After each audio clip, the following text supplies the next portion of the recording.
Marlins, he would be unbelievable if he played for the Marlins. For the If he Marlins? played for that ballpark, if he pitched Oh, in it's a that bigger ballpark, stadium. Yeah. See, I'm just thinking along the lines. I think that's one of the reasons why Archer is so low down. Is because you're right, slightly one-dimensional. I wish he would learn like a curveball, the slider fastball He's got combo. the changeup, There's but only he so throws much you. it. He rarely throws. He throws it like 15% of the time, if that. It's not even. It's If he would just learn one more pitch, a sinker or a curve. I'd say a curveball. The fastball slider combo only works so much. So you got to have something else. But he's also on a declining team. So is there a whole lot of production there with wins, or because he's going to get strikeouts. He's always going to get strikeouts and keep a decent ERA. But the win category, if that's what you're looking for of a pitcher, yeah, I'd probably skip over Archer. Yeah, 'cause I don't know how much offensive production he's going to get. Now, what if he ended up playing for one of these ballparks that are pitcher friendly, like San Diego, or Right. San Francisco's a little. Well, yeah, San Francisco. San Francisco, is that what you meant? No, San Diego. San Pretty big Diego, stadium. Petco is is a pitcher friendly Yeah, it's park. big, yeah. Yeah. If you ever went to like Colorado, hell no, his His ERA would ERA. just like skyrocket. Was that ball? It would be over 4. Easily. So run through the quick like the top. You saw the top list of all the players. Top 20ish, something like that. I mean, what do we got for hitters on there? Well, Talking about of course, pitching. you can't have Mike Trout and not have him at number 1 because I that is didn't the get hitter. that. I did not get that. And then What, you don't think he should be number 1? No, he should be. he should be number 1. Yeah, is that? Altuve was. No, Altuve's number 2. Who's oh number God, one? who's number 1? Mike Trout is number 1. Oh, okay. Yeah, okay. Yeah, Mike Trout's number 1. You can't start out like hitters without having Mike Trout at number 1. Yeah. Yeah, he's And then- he's the perfect player of what you're looking for. He's got And everything. You had like Altuve at number 2, Same thing there. and then you had like Production. at number 3 Noah Archuleta from Oh, Colorado. Arenado. Arenado. Yeah, excuse me. Yeah. And then like at number 4, Colin's favorite player, Mookie Betts, who He's not my That's- favorite player. Man, I don't He's know. not my favorite player. He's a Red Sox.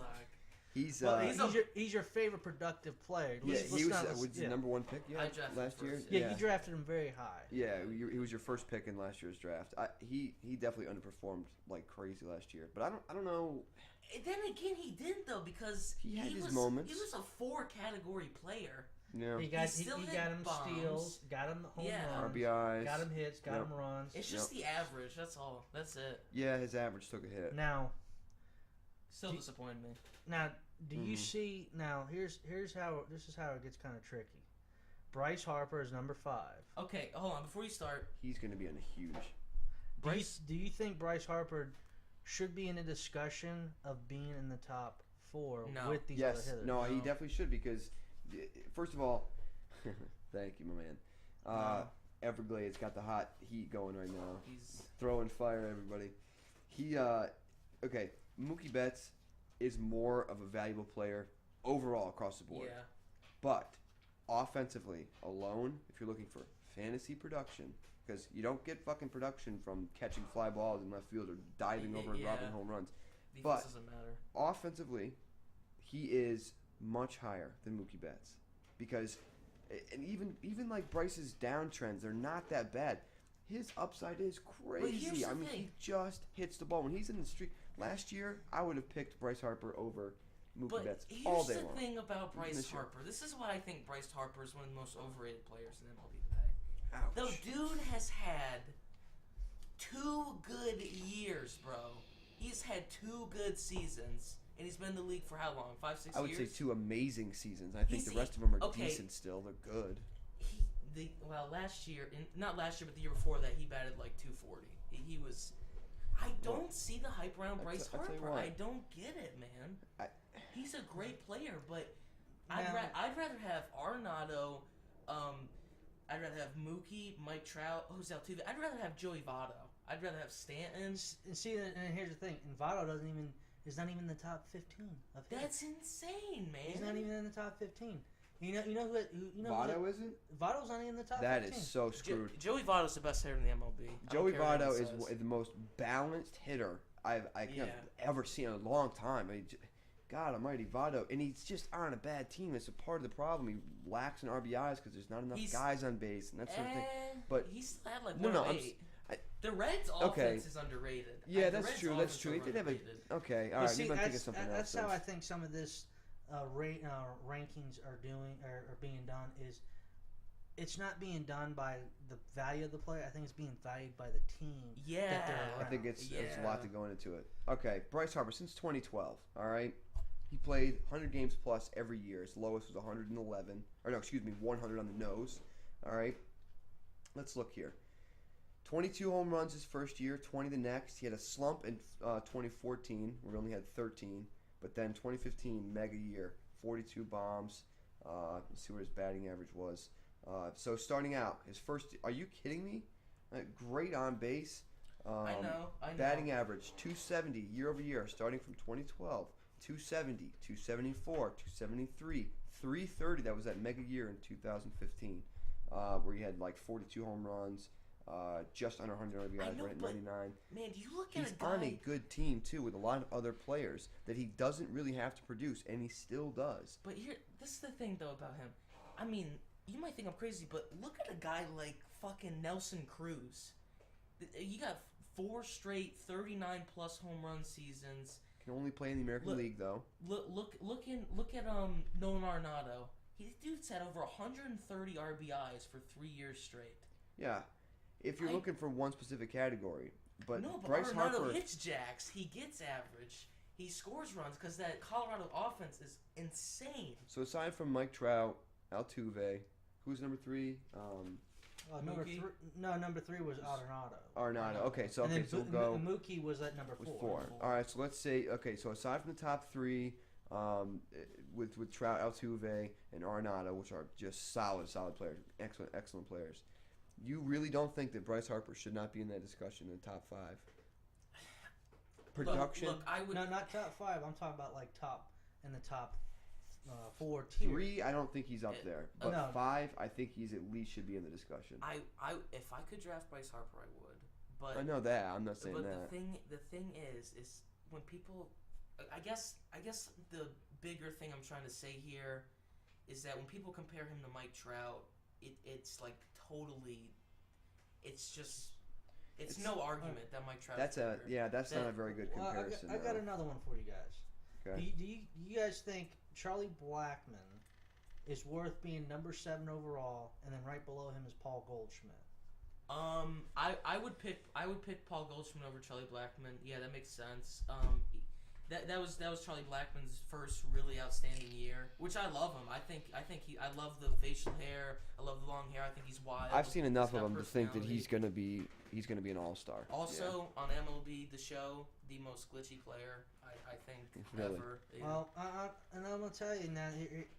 When we get to the top, at the top 10, there is a Yankee, but it's not a Yankee that we all expected to be number 10. It's not Aaron Not Judge. Judge. It's not Judge. He fell to number 17. Okay. Number 10 is Giancarlo Stanton. Okay. Yeah, that makes Which it does make sense, but I always would believe that Judge would be number 10 and then Stanton be number 11. See, I think that's just because Judge has only done it for 1 year, and especially he does have the tendency to have bad slumps and all that. I think Giancarlo's career, it's just a lot longer. There's more of it, so I think they're basing his whole career on. But do you think Aaron Judge is better than Anthony Rizzo? Or I guess would the question be, do you think he should have a better year this year, so it should be therefore on the higher on the rankings? Well, with Aaron Judge, I think it's gonna become a lot easier for him because now he's got the bat help with Giancarlo Stanton. It's good because people aren't gonna be focusing on Judge as much as I hate to say especially it, but if people Giancarlo's following him up in the lineup. I mean, they don't want to walk Judge, especially if there's another guy on base. They don't want to walk Judge and then go to fucking Giancarlo. Look, I mean, think about 2 years ago. It was all Stanton, or it was all Gary Sanchez. When he first came up, it was all about him. He was on the scene a little bit earlier. And Judge was playing too, but he was playing like shit. No, Sanchez had more games before Yeah. because he came up a few weeks before Judge did. Yeah. But Judge And Tyler Austin. is technically his first year. He batted like 174. Oh, It was like it was 20 it was games really or bad. so. Yeah, because he had a lot of strikeouts and Yeah. only a few home runs. Yeah, no, he was slumping bad when he came up. He had the home run in the first game with Tyler Austin. It was all big and it was just a fucking moonshot. But yeah, I think the hype got really quickly caught up to him, and he got away from that. But yeah, the little glimmer we saw, I'm not focused on that. I think this getting Stanton is going to be so good for Judge because don't you see the trend here? At first it was Sanchez was the guy, then it was Judge. I think 2018 it will be Stanton's year for the Yankees. I think he'll be the top hitter. They'll still have the Judge's chambers at Yankee Oh, Stadium. absolutely, yeah. It'll still be. Now, he's the hometown hero sort of guy. Like they love him. They They should love have the him. Stanton tank. Yeah, Put right. some fish in there. They should actually take that damn animatronic tank they have in the Marlins Stadium, put it out there in Yankee Field, Yep. and just give him something to hit at because he statistically every Jeter's there. We got connections. Well, yeah, we got Jeter, but now I don't know if Jeter wants to give it up yet because that's a damn Expensive tourist tank. attraction. Yeah. And look, I think the most important reason why they're both going to have good years, Judge and Stanton. But the most important reason why I think Judge's average is going to come up compared year over year last year to this year, and his walks are going to be the same because he's going to walk a lot. It's because of the fact I think his average is going to jump the most. I think his walks will be about the same. But just like what Girardi did at the end of last year, putting Stanton behind Judge so that he had a protector.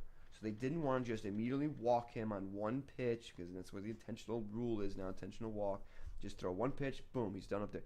Or no, they don't even have to throw a pitch, excuse me. Right. But now that there's a protector, like who wants to? So what are you going to do now if you're going to pitch around these guys? You know, you get one out. Say Brett Gardner grounds out or whatever. Okay, so there's one out. You got Judge coming up with Giancarlo on deck and Gary Sanchez behind him. All right, nobody in their right fucking mind is going to want to walk either one of them or the next one or both. So they're going to have to attack him, and I think that's going to lead to more hits, more missed pitches, missed pitch locations. What are you going to do? Yeah, go ahead and walk Judge, walk Stan, then you got Sanchez coming up. What are you going to do, walk him too? Right, you're going to walk all three of them, and then, Didi cleans them up, smacks a double off the wall. Or it's Bird. Either way, however either you one. play it. I'm comfortable with either one of them coming up after that, As for Judge, as we're talking about Judge here, they predicted for 2018, this is the prediction, is, Judge's numbers are going down. They're not going up. They think that, yeah. Yep. There's, technically it's a sophomore slump. His home run total will go down. I promise you. Well, that. he won't have. Probably. He won't hit 52 jacks. No, but I would almost bet my life on 40. Yeah, especially for if he stays healthy. There's no weird issues. Knock on yeah. wood. Yeah. But I think he'll hit I 40. see him getting Now up in here- 40s. Yeah, he would be in the 40s, but there's one player on this list that is not getting the love that they deserve. I actually love I love Josh Donaldson. I do. He's a great hitter. I love Donaldson. Yeah. But He's cool. there's a hitter below him that I feel that should be ranked higher than him, and that is George Springer. Oh. Yeah, he hits home runs. Yeah. He Springer's steals. Great player. He gets on base. He was like the unsung hero. I mean, he didn't win MVP, did he? I For the World Series, that is. Should be fucking Verlander. I hope I forgot. But Yeah, I think it was maybe. I'll Verlander have to was look that up. But nasty in the playoffs. George Springer. No, I'm pretty sure it was Springer. I think it I'm was not. George Springer? Yeah, but Springer, he is unsung hero. Springer, my God, if he has anywhere near the season he had last year, he should be well up inside the top 15, top 10 maybe even too. Yeah. Yeah, they're saying Springer's that productive. he's projected to strike out more times this year than last year. They're saying that he's going to strike out 137 times. I don't think so because Springer, that is. Yeah. Okay. No, he won't. That team does not strike out very often. No, he's a good contact hitter. He gets on base. He gets walks. He gets Where's my boy Gio Gonzalez at? Where's he at in the starting pitcher rankings? The most underrated. He's probably going to be buried again, like always. Yeah, he's. I did took a quick look at that, and I did see that he was not even in the top 20 discussion. Wow. Let me see where he's at here. Yeah, Gio Gonzalez, definitely one of the deepest dug hidden gems. The diamond in the rough last year. Yeah. Oh, yeah. And even when he was playing great, they still didn't talk much about him. No, he had sort a of span last strange. year of like 43 innings where he gave up like 4 runs. Well, yeah, and he It also was had, unbelievable. he won like 8 games in a row or something like that. Eight starts in a row, He no got decisions in He got between. fucked over a couple times though.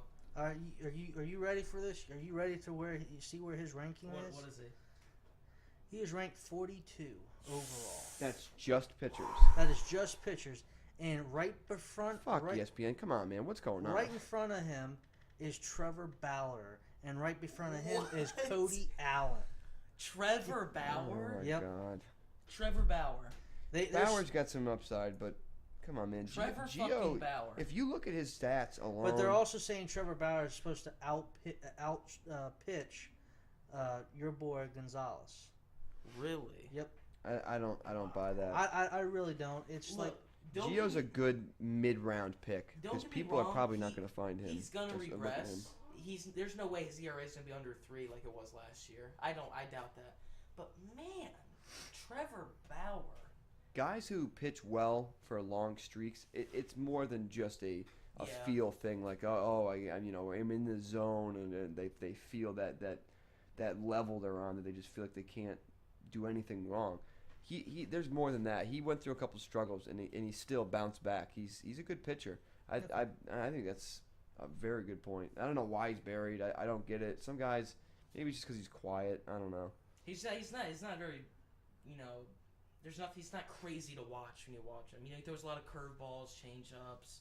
He throws, upper 80s, I know what early you're saying. 90s. He's not a flashy He's a little guy. bit boring. Yeah. Now, let me ask you. Although I do like watching him flipping those curves. They are He's fun. sort of a fun. two-contact hitter. He doesn't Yeah. get a ton of strikeouts. Yeah. Now, since we haven't heard much about you, Darvish, since he just signed with the Cubs, Cubbies. Yep. they've got him ranked ahead of Chris Archer. No offense, I think Archer is more talented than Darvish. Darvish has had the Tommy John surgery, but like I said, I think the only reason why he's He's ranked more higher consistent. is because the team he's playing for. Archer's more consistent, but yeah, Darvish has just got more weapons. Dude. I'm telling you right now, Archer he's got to find a new pitch. Darvish throws like 7 pitches. It's Yeah, crazy. he's talking about a flashy pitcher, He's the opposite fun of to watch, Gio. Yeah. He's got a lot of tools and a lot of weapons, and he uses them very well. Darvish is a very neat pitcher. I swear on my life, and when I say this, I mean this. You, Darvish, could be better than Clayton Kershaw. He really could be. I swear. Yeah, I swear he could be the best pitcher. I know, but he just I don't know if it's a mental thing I or think what. the Tommy John surgery. So you ruined him a little bit. I think it did because not many people can come back to it. Yeah. Now, like Some guys can't. It might have added some nervousness to him to where he didn't want to really flip the elbow and really snap the ball the way he used to. Do you remember when not last year, but the year before, when Giancarlo Stanton got hit in the face with a baseball? Oh, that was And rough. the first, almost like the first couple of months of the season, Giancarlo Stanton was afraid to step into the batter's box because he was afraid he was going to get hit in the face. Before he changed his batting stance. So you think he crouches in now? He points his lead foot almost towards like the dugout. It's tucked in almost towards like the catcher. So you think Darvish is scared to pitch like he wants to pitch, or you think it could be That's Tommy possible. John? Yeah, that's what I was saying. That there might be some nervousness to not snap the ball and really flip the curveball and put that nice snap bite on his fastballs. It's possible. He definitely seemed to just totally blow up mentally in the playoffs. You know what? This is a very controversial topic as far as starting pitchers go, especially someone of the caliber of this guy. Why do you think Clayton Kershaw has struggled so much in the playoffs? I mean, he has struggled so much. It blows my mind. Some of it is hype, but he became better this past playoffs, Right. and I think the big fuck up that cost the Dodgers the World Series was not starting Kershaw in Game 7. So? Yeah, starting Darvish over Kershaw, and then bringing in Kershaw later, and Kershaw was great. That was the big mess up. I mean, I think that is the biggest contributor to why they didn't win. I mean, me personally, I think he's a Hall of Famer already. I think Kershaw, he's got a track record. It's unbelievable. Even if he starts declining, he's through the roof. Yeah. Have we figured out what's going on with your boy Greg Hollins? He hasn't signed his new contract with the Colorado. Somebody's got to pick him up. Oh, Greg Holland. Holland, yeah, the closer. I don't know. Yep. Yeah, he's a free underrated guy. He must be a free agent. He's got to be. Yeah, he's just floating around right now. I don't know what the deal with that is, but I think he's very productive. I don't know why some guys they get like excluded. Somebody will get him. Somebody will. Whether after the season starts, somebody will pick him up. What team you think could actually benefit with him? What major league team right now could actually benefit having him? Well, I know Washington picked up Doolittle there. They were needing a closer. The Athletics. The A's, that'd be a decent fit. Like the Athletics, they have the Athletics, Cincinnati, and Washington, and Cincinnati, Ray Sal Iglesias, true, and Arizona. They all have closers by committee. So there's Fernando a handful of Rodney, teams. I don't know, man. He was The Angels. Oh yeah, but Probably more so American League because it seems like there's just a plethora of pitching, especially bullpen guys in the National League. I would say, I'm not sure there's some teams that would be fitting, but The Orioles. I mean, I don't know how much longer they still have Britton. Yeah, they do. They do. They do, but I think they're open He's to not having. the same. No, they're kind of open to having. And when they open camp, I was reading about this, like Britton and the setup man there. Brock, yeah. Brock, yeah. They're going to share times at saves for right now, and I guess until Bucky Showell decides what he wants to do. Right. Bucky. Yeah, Mr. Buck. Yeah, I don't know. There's a lot of teams that could contribute from him. But all right, well, I guess that's plenty of fantasy and sports. We're gonna go ahead and jump over to some video games. Gaming and God, entertainment. love video games. Absolutely love them. Steve. We've been hooked huge on. I think everybody has. I think yeah. I think Fortnite is. If anybody is looking for a fun shooter game, especially if you got friends you can get online with, free. Fortnite is free. They charge $10 for the battle pass, so you can, unlock Which you new don't have to equipment and all that. Which you But really no, don't. you can play the whole game totally free. It's mainly just outfits and clothing and equipment that you can equip for your guy. Just like last night, guys. You guys critiqued me about spending $20 on a new glider, You fucking dragon. which I love. It is which cool. I It is love it. cool. I It is love cool. it, man. Hey, It's I cool. love it. don't get me wrong, man. I've spent money on dumb shit. On video games. I have. Just yeah. It's non-tangible, yeah. It's Fortnite. It's a great game, and it's almost like a stupid game. It at It the is. same It's time. so stupid, but it's fun. But at the Oh. same time, it's fun because you don't know where the other people are at. You gotta don't know be what's gonna happen. quiet Yeah. as possible, and you gotta hope to God that you get to the center of the circle at the end of this map and make sure you build up the quickest fort you can. Every game is and so defend different. yourself. Yep. Yeah. It really is. It's you got to learn how to build. You got to learn how to run quiet and Rambo. You got to go crazy crackhead mode sometimes. Then you got to go super quiet mouse mode. It sucks because the new update just came out. These they nerfed the double pumps. I guess, but you can run tactical You can pump. still carry two, but you have to. There's a delay. They patched instead of it being able to just shoot and then switch to the other one, shoot. They've patched it down. There's a delay between those two guns specifically. But if you run tactical pump, it works just as well. You can still shoot like a crackhead. Yeah. Yep. And that's one thing is I enjoy doing is like I actually enjoy playing Fortnite with you guys, and I'm always open to having another person play with us. Yeah. Maybe a listener. Absolutely. That's something that we could actually discuss later on if any of our listeners out here want to take a dab at Fortnite or there are excellent gamers. Play. Yeah. Yep. We wouldn't mind because we love to play and We're not the greatest, Yeah, battle royale games are fun. but they're fun. We're man. decent. I haven't Fuck touched PUBG. PUBG. PUBG. Yeah, fuck that It's game. no. I mean, you haven't really played it though.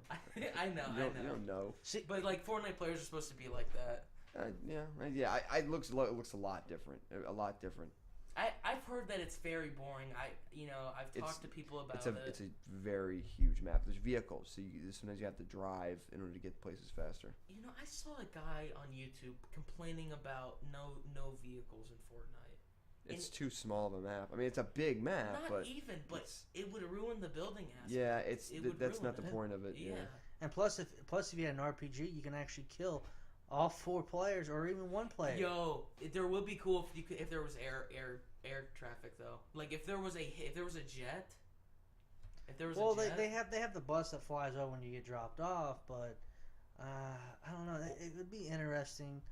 I just do a jet. Like there's a jet in Tilted Towers. Like I swear, man, whoever Or- gets that.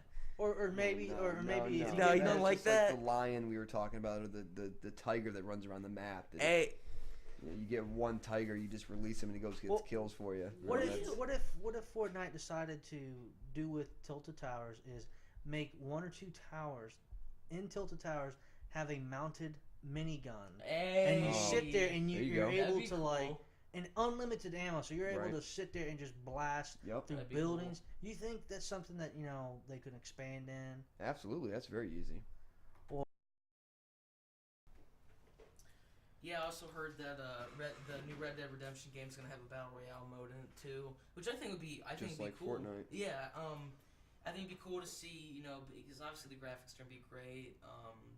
People are hyped about the new Red Dead Redemption.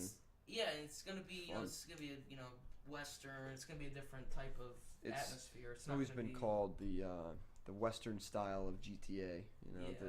The Grand Theft Auto of the It's Wild gonna- West, which is cool. Very cool. But yeah, that would be really cool. Very cool. I'm looking 'Cause forward to that. The coding and the style of the game that Fortnite has going is great. I mean they unlocked this little secret thing that people really like. I mean this Fortnite game is fucking exploding. It's huge so right popular right now. And I can see that game's gonna be huge. Red Dead's gonna be huge when it comes out. But that I tell you right now, there's something to be said about this whole massive party. Like in Fortnite, you get 100 players. You're all on this one map. You're all fighting for one goal to win the game. The last man standing. There's something to be said about that. It's a lot of fun. It really is. It's a good game outline. Yeah. The biggest thing I like about Fortnite is that it is not pay to win. That's what I like about it, man. Yep. Everybody's on even ground. You just got to be able to shoot and build. That's it. Yeah, You get better as you go. So many games nowadays are just way too riddled with microtransactions. You got Star Wars Battlefront 2. You got the last COD game. NBA 2K18. Madden and Madden. NBA. Oh god, Madden is so bad about that. This just in order to have a good team, you have gotta to spend either money. you either have to spend money or Grind spend your life. ungodly amount of hours on Yeah. the game. And I mean like hundreds and hundreds and hundreds of hours. It's disgusting how many microtransactions and buy to play sort of thing. Yeah, Yep, especially when you it's- spend $60 just to buy the game just to play. Yeah. By the way, the game's not even that good to No. begin with. The interfacing, the graphics, the All that's contact between the players, the physics behind it. good. The physics are bad, yeah. The graphics are good, but the Yeah. physics are very low production. I really Too thought. animation based. Yes, it's Yeah. right, exactly. From one animation to another, they need to rebuild that game badly. Yeah. Now, what's nice, I've always loved the baseball games. The show, I years ago I played the 2K games. It does have its microtransactions, Of but course. it's not as bad. You 'Cause- get more bang for your buck, far more Yeah, bang for your buck. yeah. Yeah. So brand new game coming out, and of course our boy Judge, the All Rise edition, is all over the cover, looking just bad as hell. So they kept a lot of the same stuff. Of course, you got the road to the show. You make your own player. I think you still take the story of somebody else's, our current player, and either make their career different. Yeah. But I think most guys create themselves or their own version of themselves or Do their a Tim player, Tebow, make 'em up. and make any kind of player you want, any position. In your road to the show, Diamond Dynasty, very very popular. This is probably the biggest point of any of the That's where games they now. make their most money. Probably They so. focus on it the most Yep. too. Yep. Diamond Dynasty obviously coming back. They still got the Battle Royale. That's a baseball version of the Battle Royale with the Conquest, and of course have the franchise mode. But different expansions here. There's a major gameplay engine tune-up that has been promised with pitching, hitting, catching, throwing, tagging, and been reported that it's a huge upgrade, that there's a lot more animation so that in between you get different balls that go to different parts of the outfield, different parts of the infield, from different angles that the players take. There's just a whole list of upgrades that is really really cool. I saw some of the videos. If you guys get a chance, there's a ton of other YouTubers out there, some really good videos out there, some of the new features, and shows some of the early gameplay of the teasers of how they're using hundreds of different animations for different angles and jumping, throwing, and different double play situations. And one of the things is you got to run around first base or run around second base too. Ball gets hit to the third baseman. He picks it up, and there's a guy running right from second to third right in front of him, and you just can't tag him in time. And then you get this weird animation where you got to throw awkwardly into first, and the guy's safe. And We all know that a play like that happens. The guy scoops the ground ball, tags the guy going to third, chucks it over to first, double play just like that. Those things have been promised to have been updated and hopefully are a lot better. Also, things like the crowds chanting, that is so cool. The judges' chambers with the crowd having different shirts and different hats on, and it's a more of a blended thing. Also, by the way, I heard about. I'm excited for the new legends. I heard. Of course, there's a ton of new cards. I'm not sure if it's 100% true. Babe Ruth. But I believe Doc Ellis is in the game. That's cool. I think that's cool. Good old Doc. That's cool. One of the things that just sounds kind of stupid, but very realistic. They're trying to make everything realistic, of course. There is a new update with the fans. So, like, okay, let's say you're playing your franchise, you're playing Road to the Show or whatever.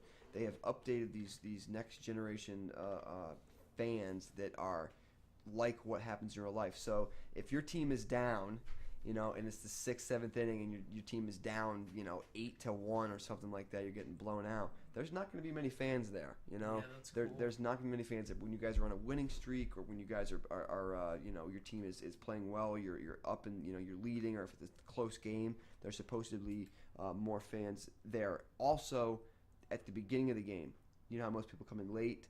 The beginning of the game, there's kind of sparse crowd, and there's only a portion of the people in their seats. Everybody's getting beer and hot dogs and nachos and all that. As the game goes on from the first inning, from the start of the game through the first and second inning, that's when everybody fills up into the second and third inning. So it's pretty cool. People leave late also, too. It's really cool. They got more realistic things just like that. Now, are they going to show people leaving if your team is actually losing? Yes, exactly. So they're going to. You'll see people just leaving. Yeah, crowds just up the aisles just leaving. Yeah. Yep. Okay, because as I did watch the video, I didn't see that part, but one thing that got my chills and I got goosebumps is seeing Babe Ruth walk up to the plate and do his famous point. That was cool. In pinstripes. Yep, that's right. I just looks awesome. So, quick little bullet points. Expansion of the Road to the Show. Dynamic crowds like Judges' Chambers. We were just talking about that. New unique home run celebrations. That's awesome. Any kind of customizing. If they expand the customization of any portion of the game, the hair, the body builds. I was hoping for fucking tattoos. How many players have tattoos and you can't put a tattoo on your player? Really. Come on. I could name off. Revamp. This is a big one. Guys with tattoos. Really. This is a big one here. Revamped hitting engine with improved physics. They have totally revamped the hitting. It looks very, very natural. You flip the ball. There's not so much of pulling the ball or getting these weird reactions when you hit the ball a certain way, but it goes a different direction, that sort of thing. I just say it was hard to push the ball last year. It was, and you had to be almost too late. It was a very pull-based hitting system, pull and center. Yeah, whether it was even from left or right side didn't matter. Now, Everglade, is this your first year playing MLB The Show? Fully from beginning, I think. Yes, so. it will be because I was actually for 10 years I played Xbox. I used to play PlayStation. We just shifted him from the dark side. We did. He's now on the PlayStation system. Hopefully one day all three platforms will be able to play together. That would be cool. Yep. Well, see, I've asked around, and MLB The Show is only exclusive to the PlayStation. Yeah. Mm-hmm. And I'm a huge college football fan, and I remember they used to put out college football games. They used to even put the college basketball games. Mm-hmm. I know the reason they don't do it anymore is because it has to do with what players' rights. College players. I mean, I remember when I was playing, they didn't have your name on there. They just had a number. Mm-hmm. Okay, so what is the difference? Okay, so they all know who it is. The Microsoft, gaming company doesn't want to pay the college $5,000 per. I mean, no, what it is the colleges ask way too much money for the player rights, and because there's so many schools, but it's not. Because look, we have baseball game. There's only 32 teams, 31 teams in baseball. Every sport there's a maximum. When you go to college sports, man, there's hundreds of schools. They don't have the money to get the names and the player rights to use the names and all that. And you know, it would take a lot of time to develop hundreds, and even like on football, you got you know how many thousands and thousands and thousands of players play college football every year. I mean, it would be too much. You know, I remember in the old basketball non-profit organization. Yeah, right. They're the old basketball games, NCAA basketball games. They would do like when they do classic teams with like Michael Jordan's old team on the Tar Heels there at UNC. They would do it would, instead of being like Michael Jordan, it would be like Michael Horton No, it wasn't that bad. It started with an M and it started with a J for the first and second name, or first and last name. But it would be like Marty, Johansson or something like that. It would be something so it would be his number 23. It would be the first letter starting with an M of the first name and the J of his last name and all that. So you could tell, he plays shooting guard, all that stuff is there. So you could tell they were specific players. But that was only for classic teams, and I don't think they really did that much with the current teams. It's hard in NCAA, it is. No, I totally get it. I mean, I don't know why they don't do it anymore, because I've been to the GameStops up here where we live, where I live at. Mm-hmm. And they told me the same thing over and over. But all the college teams need to just like suck it up and just let it happen, because they make money off of this. They make they're so losing. much money. They're losing potentially billions of dollars. Because like how many sports fans are out there that actually like college football and baseball? It's a whole different atmosphere. Right. It is. I still think a lot of the college sports fans across the board still like pro sports. I'm thinking the way that college sports are run across the board just needs a revamp. It needs a total revamp. The whole system it's not entirely broken, but it's very broken across the board. Yeah, I also heard that the new Red Dead Redemption game is gonna have a battle royale mode in it too, which I think would be cool. Fortnite. Yeah, I think it'd be cool to see, because obviously the graphics are gonna be great. People are hyped about the new Red Dead Redemption. It's gonna be it's gonna be a Western. It's gonna be a different type of atmosphere. It's always been called the Western style of GTA. The Grand Theft Auto of the Wild West, which is cool, very cool. But that would be really cool, very cool. I'm looking forward to that. The coding and the style of the game that Fortnite has going, it's great. I mean, they unlocked this little secret thing that people really, really like. I mean, this Fortnite game is fucking exploding. It's so popular right now. And I can see that game's going to be huge. Red Dead's going to be huge when it comes out. But I tell you right now, there's something to be said about this whole massive party. Like in Fortnite, you get 100 players. You're all on this one map. You're all fighting for one goal to win the game. The last man standing. There's something to be said about that. It's a lot of fun. It really is. It's a good game outline. Yeah. The biggest thing I like about Fortnite is that it is not pay to win. That's what I like about it, man. Yep. Everybody's on even ground. You just got to be able to shoot and build. That's it. You get better as you go. So many games nowadays are just way too riddled with microtransactions. You got Star Wars Battlefront 2. You got the last COD game. NBA 2K18. Madden and NBA. Oh God, Madden is so bad about that. This is, in order to have a good team, you have to either have to spend money or spend ungodly amount of hours on the game. And I mean like hundreds and hundreds and hundreds of hours.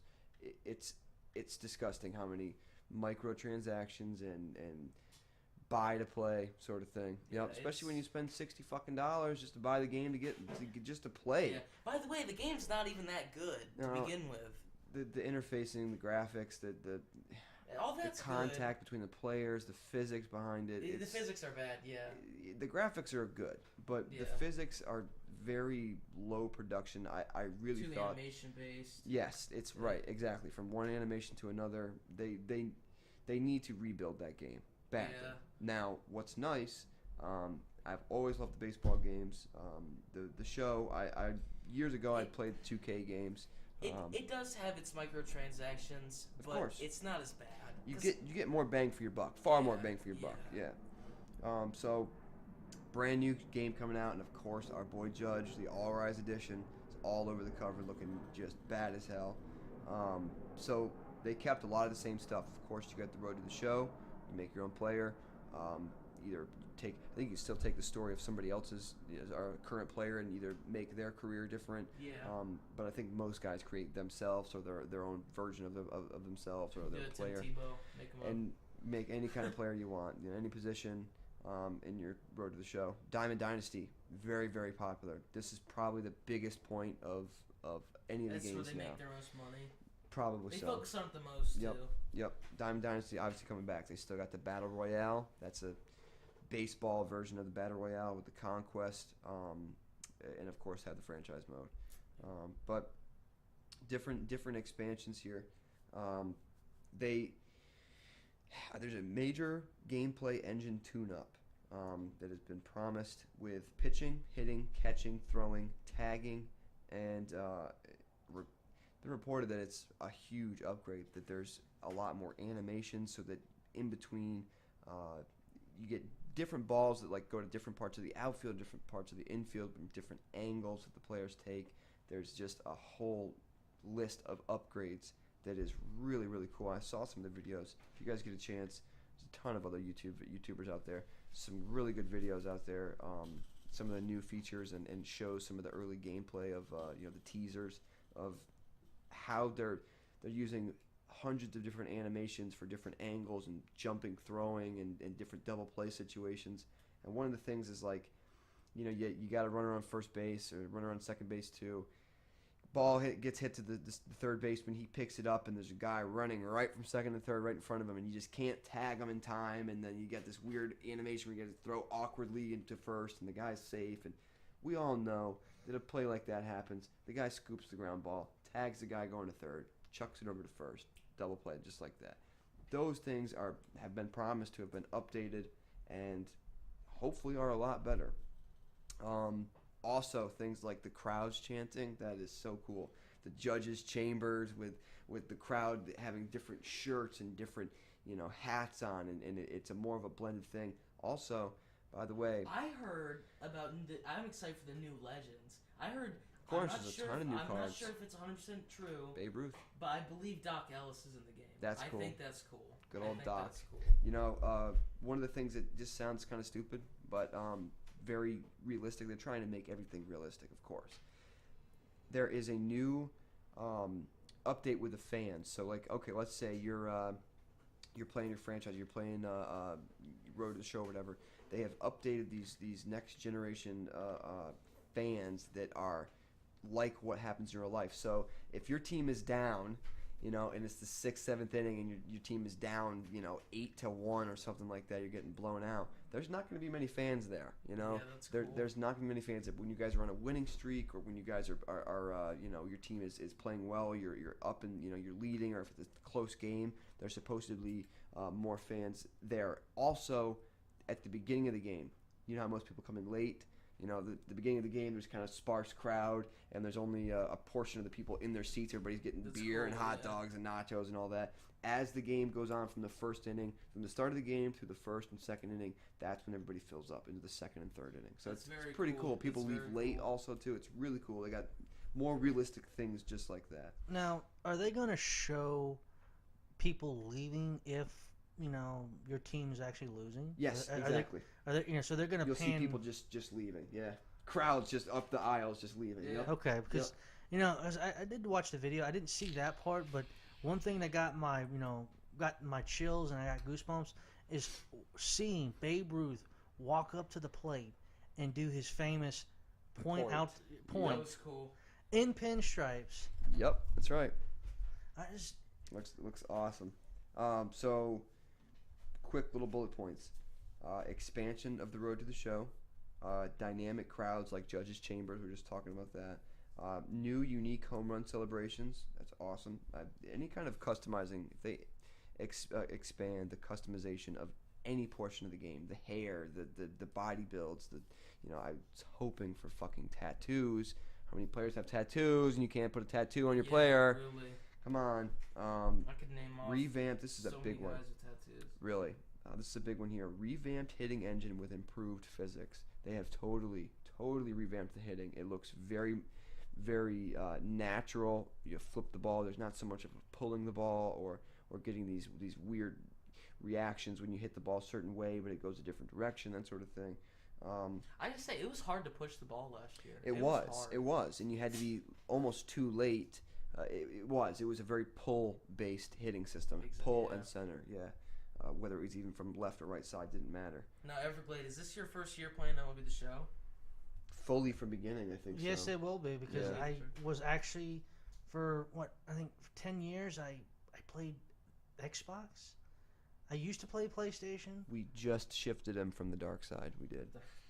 He's Yes. now in the PlayStation system. Hopefully one day all three platforms will be able to play together. That would be cool. Yep. Well, see, I've asked around, and MLB The Show is only exclusive to the PlayStation. Yeah. Mm-hmm.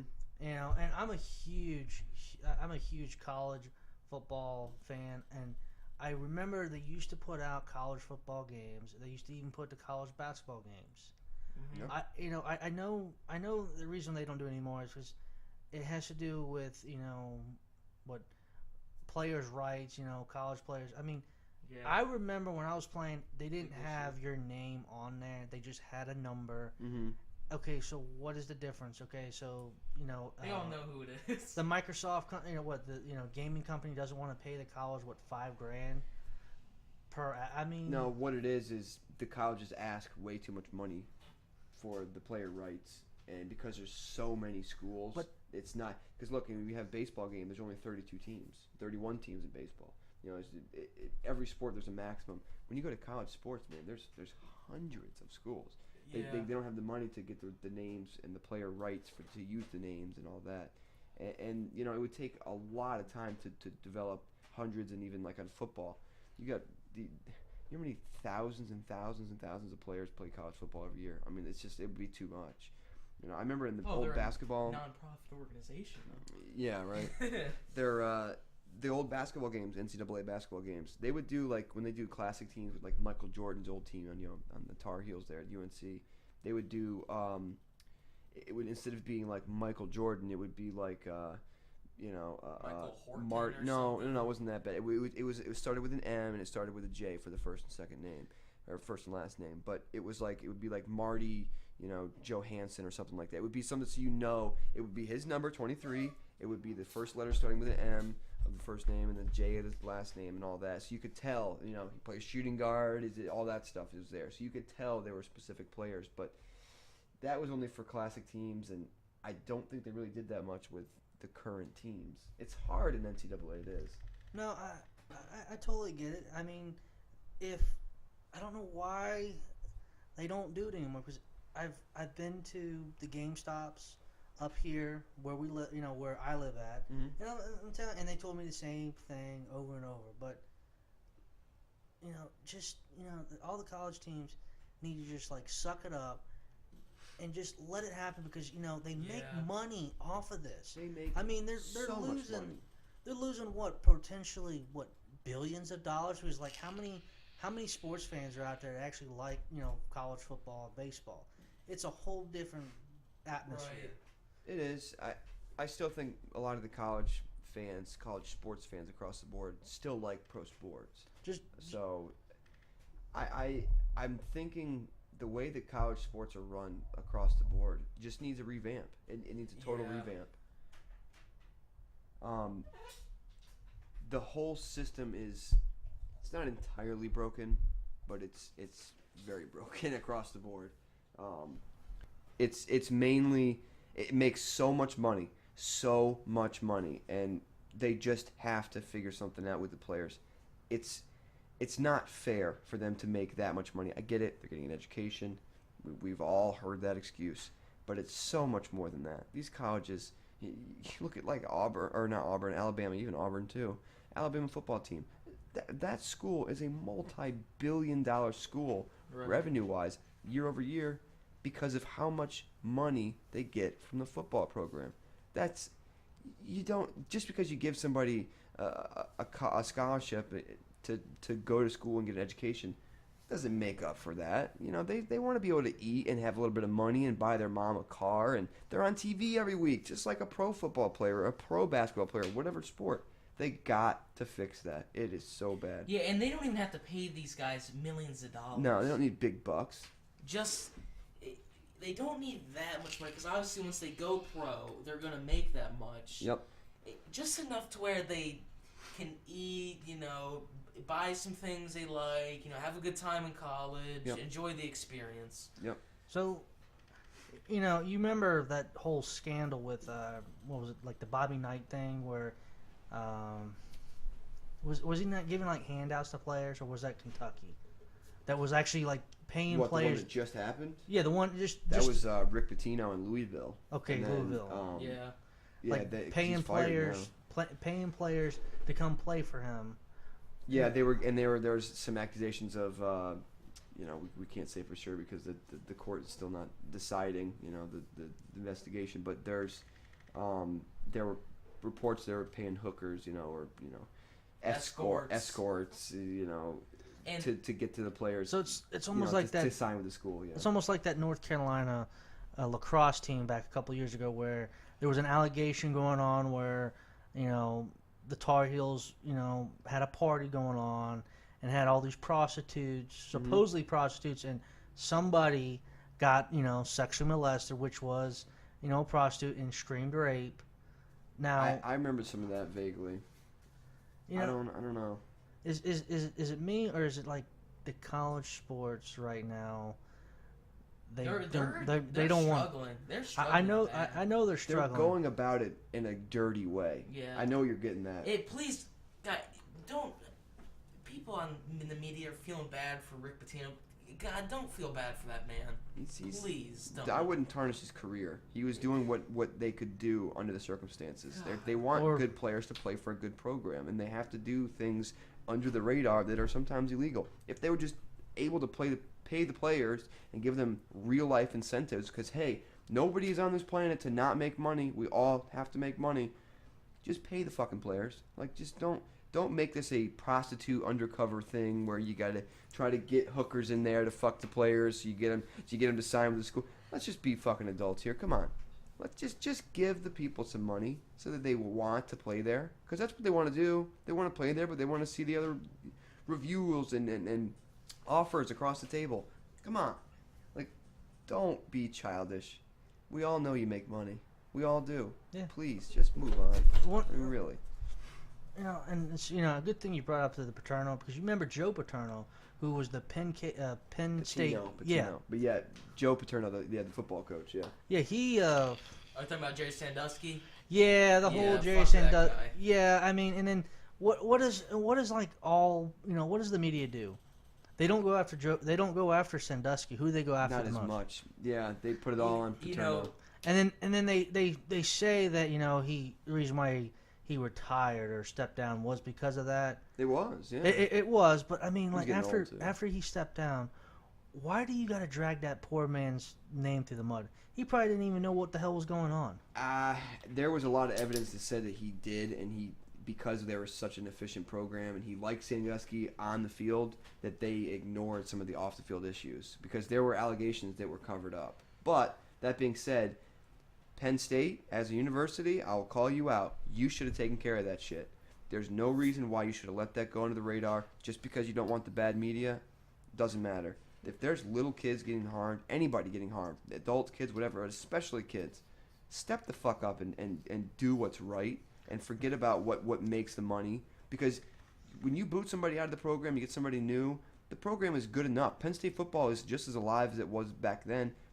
Do the right thing. I mean, don't just sweep it under the rug and hope it disappears. Like, come on, these are serious allegations. Just like know? the University of Tennessee, like 20 years ago, when serious charges. when Peyton Manning was playing there.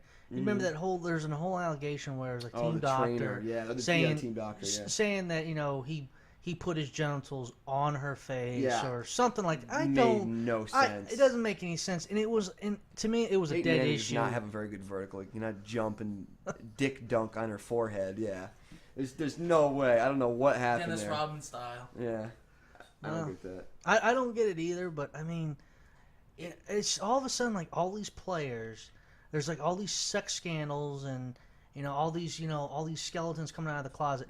Could it be the year that sports actually becomes nothing but drama like wrestling is when they portray it? Sort of there already. What was last year? It was all about coming out. Last year, all these actresses and in Hollywood, that was the big thing last year. So now it's going to turn into the whole it's gonna go into sports now too. Yeah, it's going to go into sports now. Yep, probably. Before you know it, like Joe Piscopo down the street, or me, or you, or him. Or you could end up like there could be like it could be a false allegation saying that we touched somebody inappropriately, which we probably never did because it scares you where allegations are going to go. Yeah, some of it is to me. Some of it is but a lot of it's got to be true. Some of it's got to be true. You can't believe all victims. You can't. No, you got to do a thorough investigation. Just like he drags his name through the mud. I'll pull out this name, which we all know. You guys are Panther fans. I'm a Tampa fan, so I love Tampa Bay so much. You like Jameis too. Jameis, but I wasn't a fan of him when he did college because there was a lot of shady things he did. Yeah, but once he got into the NFL, he changed his ways. There's been a couple small allegations. Some Uber driver. Yeah, the Uber. Yeah, that finally, I heard that actually finally dropped. That case dropped because there's no evidence. There's really no evidence. Yeah, and I'm not sure he was drunk too. I don't know what exactly happened. But see, I think Jamel I hate to cut his name up, but I know his last name is Mills. He plays for Philadelphia. Mills? Yeah, Jalen Mills. He was a witness with Jameis, and he was in the car, and he told reports that didn't happen. That was a false allegation. Yeah. He never touched that woman. He sat in the back with, me and another player. Yeah, I'm not trying to, discriminate here, but at the NFL, players who play football tend to be they get in trouble more. I mean, look at the Bengals. Joe Mixon, Pac-Man Jones, fucking Vontaze Burfict. There's so many players. There's so many guys who've been in trouble in the NFL, and why is it domestic such abuse. a problem in the NFL and not? It's not a problem in the NBA. It's not a problem in the MLB. It's not a problem in soccer. Golf. Yeah. It's. I mean, you hear the occasional incident, but it's nowhere near hockey, the level. It's not in anything. It's just the NFL, and it's very. I think the NFL weird. breeds violence. I mean, it's just. And I get there's more players. There's more players, but even. You could go for every 100 NBA players, for every 100 NFL players, there's still going to be more per 100 NFL players than there are NBA. There's just the players just get in trouble more. Yeah, that's true. I mean, there's just a higher volume of players. Yeah, when's the last time you heard about an MLB player going out to the club and he accidentally shot a gun or something? Yeah, you don't hear about that. No. You really don't. But one thing I have heard about MLB, the only thing that actually keeps circling its head back and forth is the whole steroid use. Yeah, that's the MLB. I love how we. I love how this conversation started as video games, and somehow we got the steroids and domestic abuse in sports. That's the sports guys in us for sure. And no, I apologize for cutting the video game short a little bit. I'm sorry. I know you guys a lot of video games fans out there. We will definitely get more involved with it. Next week will be more heavy. Yep, we got a little more prepared as we're just starting out here. So.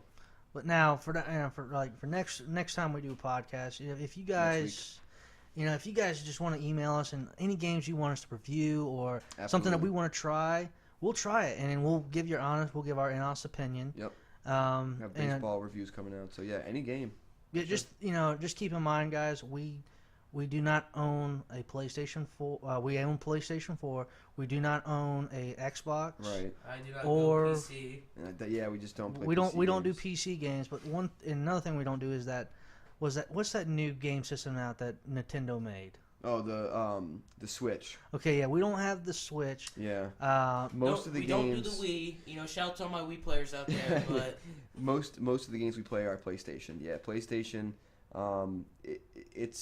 I've had him for years, for many years. But I even go back to like the Nintendo 64 and the Dreamcast and all that. But PlayStation to me has been more of an entertainment system, and I've always prided their quality of games and their quality of the systems just over Xbox.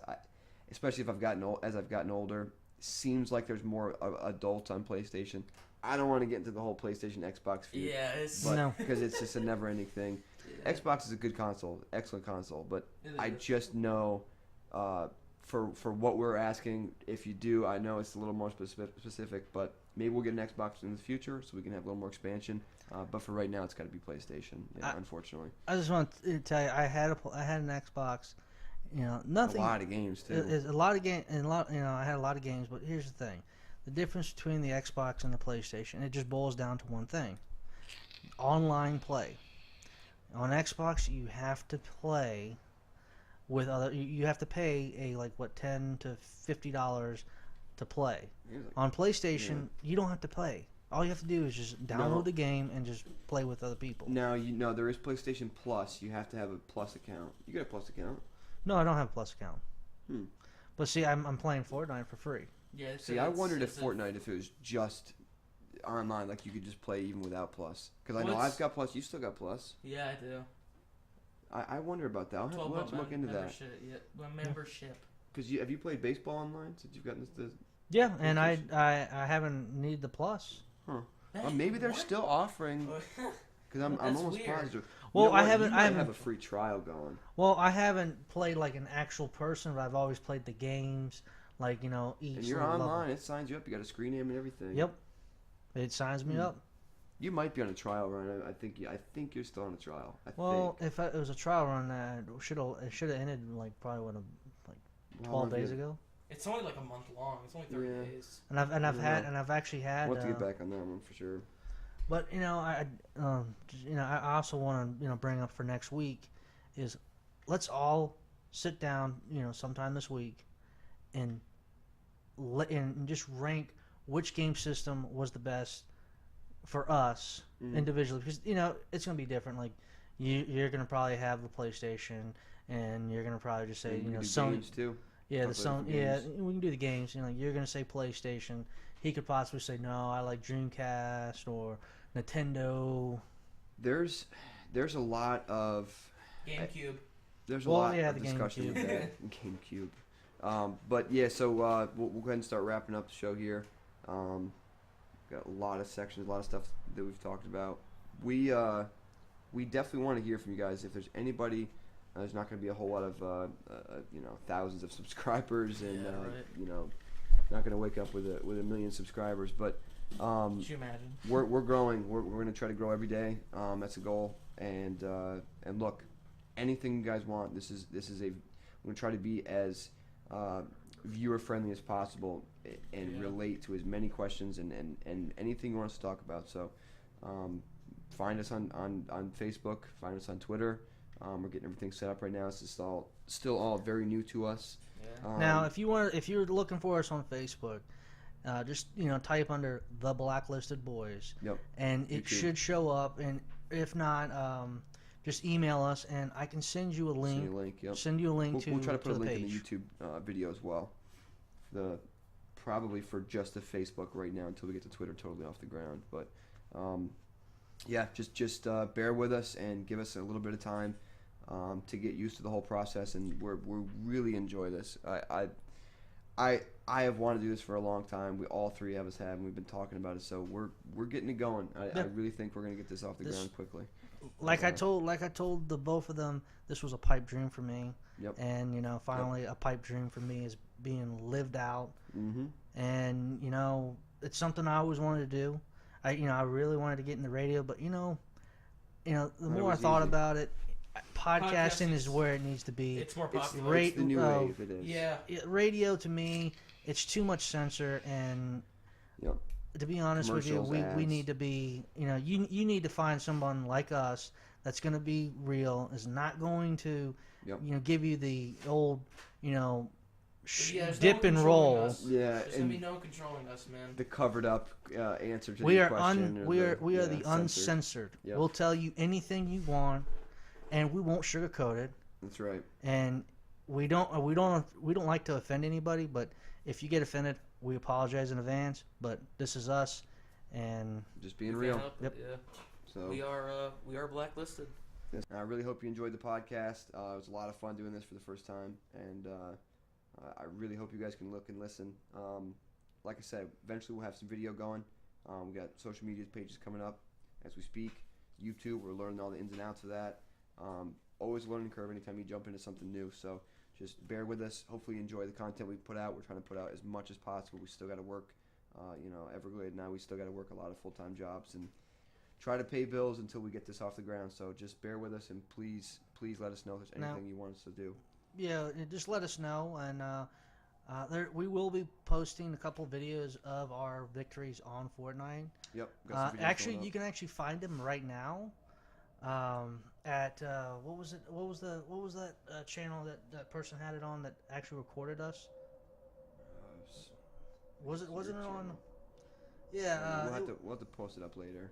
We'll have to post it up later. But if you guys want to see that, just email one of us, and we can send you the link. We'll put it up on the YouTube video. We'll put a link for the other video. We'll put the new videos. We'll put the new videos of our latest wins up on the channel as separate videos as well. So just visit the channel, Blacklisted Boys, the Blacklisted Boys. This is the Blacklisted podcast with, of course, Blacklisted Boys. So just look us up on YouTube. Let us know if there's anything you want us to do. We're signing out. Peace. All right, peace. Everglades out. I'm gone. See you guys. See you soon.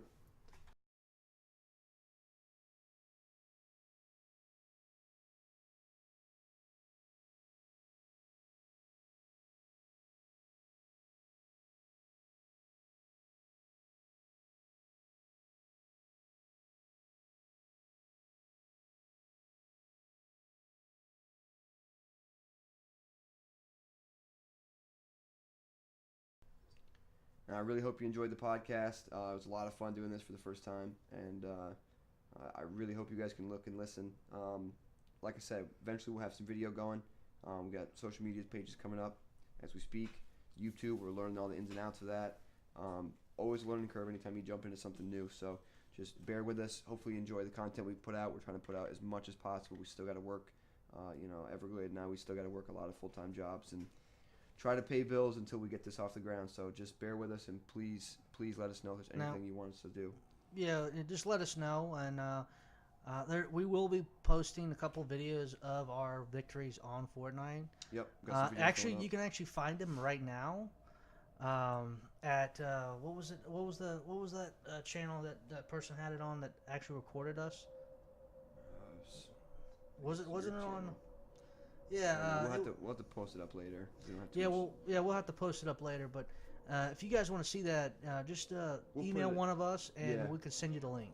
We'll put it up on the YouTube video. We'll put a link for the other video. We'll put the new videos. We'll put the new videos of our latest wins up on the channel as separate videos as well. So just visit the channel, Blacklisted Boys, the Blacklisted Boys.